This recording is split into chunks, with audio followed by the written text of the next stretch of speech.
আসসালামু আলাইকুম। সবাই কেমন আছেন? আশা করছি সবাই ভালো আছেন। বন্ধুরা, আজকে তোমাদের সাথে শেয়ার করব আমাদের পটুয়াখালী জেলার দশমিনা উপজেলার একটা সুন্দর একটা জায়গা।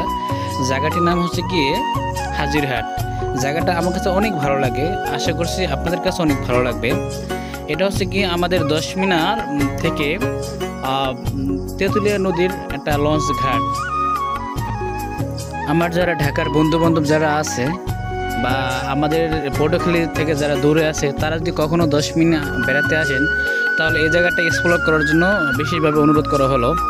আমার বিশ্বাস যে গরমের দিনে বিশেষ করে যে দক্ষিণা হাওয়াতে এই জায়গাটা অনেক অনেক মনোমুগ্ধ করে এবং দেখতে অনেক সুন্দর সুন্দর লাগে।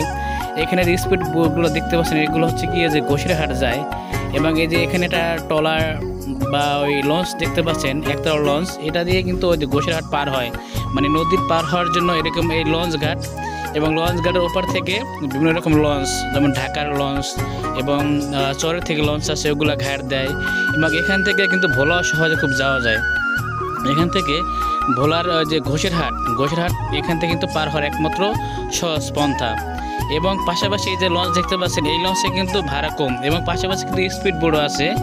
এই স্পিড গুলোতে ভাড়াটা তুলনামূলকভাবে বেশি, মানে লঞ্চের দ্বিগুণ ভাড়া। এর কারণ হচ্ছে গিয়ে যে স্পিড বোটে খুব সহজে এবং খুব দ্রুত যাওয়া যায়। কারো যদি এমার্জেন্সি কোনো কাজ থাকে, তাহলে তারা এই বোটগুলো দেখতে পাচ্ছেন, স্পিড বোট করে যাইতে পারে। হ্যাঁ, এবং যাদের একটু তাড়া কম থাকে এবং যারা রিল্যাক্সে নিরিবিলি যাইতে পারে, তাদের জন্য এই যে ট্রলারের ব্যবস্থা বা একতলা লঞ্চের ব্যবস্থা আছে। হ্যাঁ, আপনারা যারা এখানে মানে কালাইয়া কিংবা 10 মিনিট আশেপাশে যদি কেউ ভোলা যাইতে চান, তাহলে এখান থেকে খুব সহজেই যাওয়া যায় এবং খুব দ্রুত সময়ে ভোলা এখান থেকে পার হওয়ার একমাত্র সহজ পন্থা। বন্ধুরা, এখন আমি আপনাদের সাথে শেয়ার করব যে হাজিরার থেকে একটু 100 গজ দক্ষিণে গেলে এরকম কিছু দৃশ্য দেখা যায় এবং এই নদীর কিনারে এরকম কিছু নদীর স্মৃতিও দেখা যায়। এগুলো কিন্তু আগে এত ছিল না, এগুলো কিন্তু খুব মানে জমি চাষযোগ্য জমি ছিল, কিন্তু বর্তমানে ভেঙে এই অবস্থা হয়ে গেছে। এখন দিন দিন আরও ভাঙছে।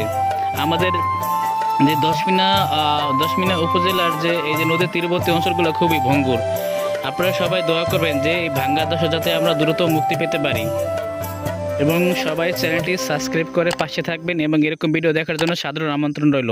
ধন্যবাদ সবাইকে। আসসালামু আলাইকুম।